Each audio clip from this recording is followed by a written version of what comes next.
బ్రిటన్లో big breaking చూస్తున్నాం. పుల్వామా ఉగ్రదాడికి భారత్ ప్రతీకారం తీర్చుకుంది. పాకిస్తాన్లోని ఉగ్రవాద శిబిరాలపై భారత వైమానిక దళాలు మెరుపు దాడులు చేశాయి.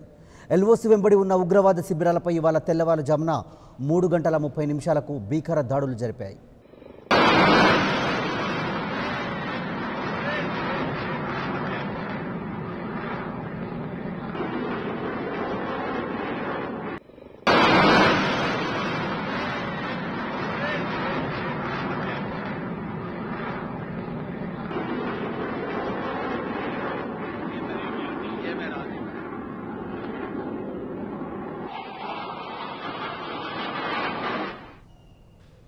వెయ్యి కేజీల బాంబులతో ఉగ్రవాదులు శిబిరాలను ధ్వంసం చేశాయి.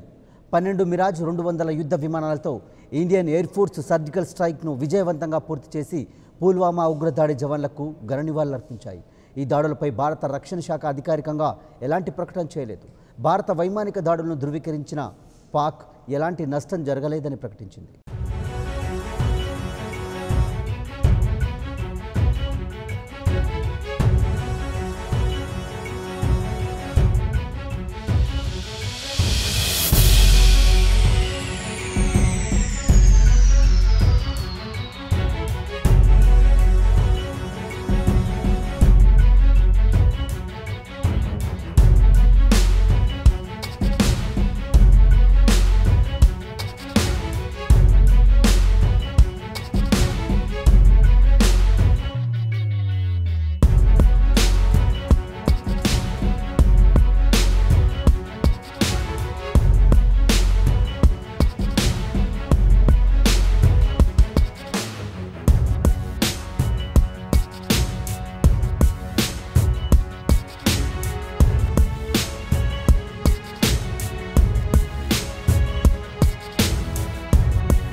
భారత్ సరిహద్దుల్లో హింసాత్మక ఘటనలు ప్రేరేపిస్తుందని ఆ దేశ ఆర్మీ అధికారి ప్రతినిధి major general Asif Ghafoor tweet చేశారు.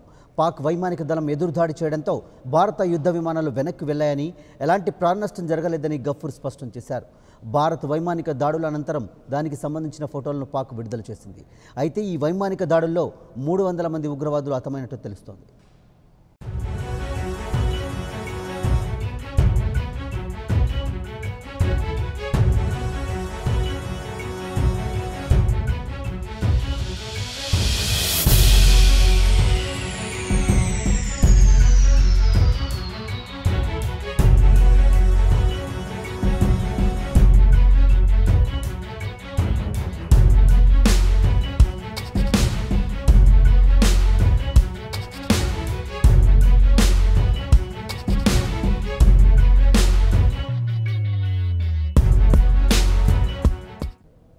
వెయ్యి కేజీల బాంబులతో ఉగ్రవాదుల శిబిరాలను ధ్వంసం చేశాయి. 12 మిరాజ్ 200 యుద్ధ విమానాలతో ఇండియన్ ఎయిర్ ఫోర్స్ సర్జికల్ స్ట్రైక్ను విజయవంతంగా పూర్తి చేసి పుల్వామా ఉగ్రదాడి జవాన్లకు ఘన నివాళులర్పించాయి.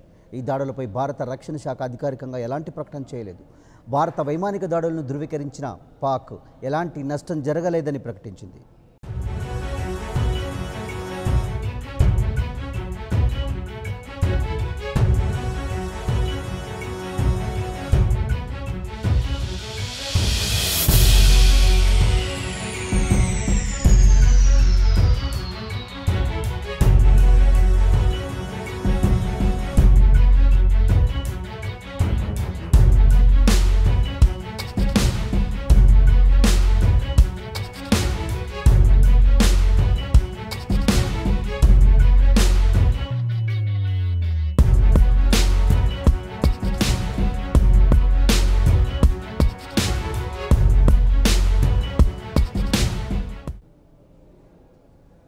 భారత్ సరిహద్దుల్లో హింసాత్మక ఘటనలకు ప్రేరేపిస్తోందని ఆ దేశ ఆర్మీ అధికారి ప్రతినిధి major general Asif Ghafoor tweet చేశారు. పాక్ వైమానిక దళం ఎదురుదాడి చేయడంతో భారత యుద్ధ విమానాలు వెనక్కి వెళ్లాయని, ఎలాంటి ప్రాణ నష్టం జరగలేదని గఫూర్ స్పష్టం చేశారు. భారత్ వైమానిక దాడుల అనంతరం దానికి సంబంధించిన ఫోటోలను పాక్ విడుదల చేసింది. అయితే ఈ వైమానిక దాడుల్లో 300 మంది ఉగ్రవాదులు హతమైనట్టు తెలుస్తోంది. పుల్వామా ఘటనతో యావత్ దేశం పాకిస్తాన్పై దాడి చేయాలన్న యావత్ దేశం లక్ష్యం నెరవేరిందని చెప్పాలి. రాత్రి ఈరోజు ఉదయం తెల్లవారుజామున 3:30 పుల్వామా ఘటన జరిగిన 12 రోజుల తర్వాత భారత్ దాడులు చేసింది. దాదాపు జైషే మహమ్మద్ ఉగ్రవాద స్థావరాలే టార్గెట్గా లక్ష్యంగా 12 మిరాజ్ ఫ్లైట్స్, జెట్ ఫ్లైట్స్ 200తో కలిసి దాడులు చేసింది. ఈ దాడుల్లో దాదాపు 300కు పైగా ఉగ్రవాదులు చనిపోయినట్లుగా భారత్కు అంచనా వేస్తోంది. కానీ దీనిపైన పాకిస్తాన్ మరోసారి తన వక్రబుద్ధిని బయటపెట్టుకుంది. తన వక్రబుద్ధిని బయటపెట్టుకున్న పాకిస్తాన్ ఆర్మీ ప్రతినిధి గఫూర్ మాట్లాడుతూ, ఇక్కడ దాడులు జరిగింది వాస్తవమే, కానీ ఎలాంటి ప్రాణ నష్టం జరగలేదు అంటూ ఆయన తన వక్రబుద్ధిని బయటపెట్టుకునే ప్రయత్నం చేసింది పాకిస్తాన్. సో తమ బలగాలు కూడా తిప్పికొట్టే ప్రయత్నం చేశాయంటూ మరోసారి పాకిస్తాన్ తన వక్రబుద్ధిని బయటపెట్టుకుంది. 2016లో జరిగిన సర్జికల్ స్ట్రైక్ ఏ విధంగా అయితే విజయవంతంగా పూర్తి చేసిందో, ఉరి ఘటన తర్వాత ప్రస్తుతం కూడా పుల్వామా ఘటన తర్వాత భారత్ ప్రతీకారేచ్ఛతో రగిలిపోయిన భారత్ ఈరోజు 40 మంది జవాన్లకు నివాళులర్పిస్తూ వారి ఆత్మలకు శాంతి చేకూరే విధంగా భారత్ పాకిస్తాన్పై మరోసారి దాడి చేసింది. ఈ దాడిలో 300 మంది ఉగ్రవాదులు చనిపోయినట్టుగా కనిపిస్తూ ఉంది. మనం తాజా విజువల్స్ చూస్తే ఈ దాడులు జరిగిన సమయం అంటే రాత్రి 3 గంటలని చెప్పొచ్చు. సో ఈ విజువల్స్ ప్రకారం చూస్తే భారత్ మరోసారి పాకిస్తాన్పై దాడికి తెగబడింది. ఇప్పటికే గత 2 రోజుల క్రితం ఐరాసాకు లెటర్ రాయడం కావచ్చు పాకిస్తాన్. సో యుద్ధం కాదు, శాంతితో చర్చల ద్వారానే ఈ సమస్యకు పరిష్కారం చూపించుకుందామని చెప్పి పాకిస్తాన్ భారత్ కాలబేరానికి వచ్చిన సందర్భాన్ని చూసాం. సో ఈ నేపథ్యంలో ఈ దాడి తర్వాత పాకిస్తాన్ మరోసారి భయభ్రాంతులకు గురవుతున్న పరిస్థితి చెప్పొచ్చు. సో భారత్ చేసిన దాడులకు సంబంధించి భారత ఆర్మీ కానీ భారత ప్రభుత్వం కానీ ఎలాంటి ప్రకటన మాత్రం అంటే దీన్ని ధృవీకరించలేదు.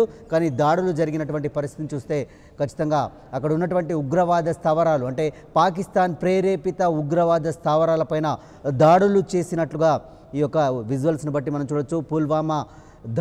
పుల్వామా ఘటన తర్వాత యావత్ దేశం కూడా ప్రతీకారేచ్ఛతో రగిలిపోయింది. దీనికి భారత జవాన్లు పాకిస్తాన్కి ధీటైన సమాధానం చెప్పారని మనం భావించవచ్చు. Hi, this is Siddhi Idnani and please do subscribe to New Waves. ఇలాంటి మరిన్ని మంచి వీడియోలు కావాలని కోరుకుంటున్నారా? అయితే పక్కనే ఉన్న గంట సింబల్ను క్లిక్ చేయండి. అలాగే సబ్స్క్రైబ్ చేయండి.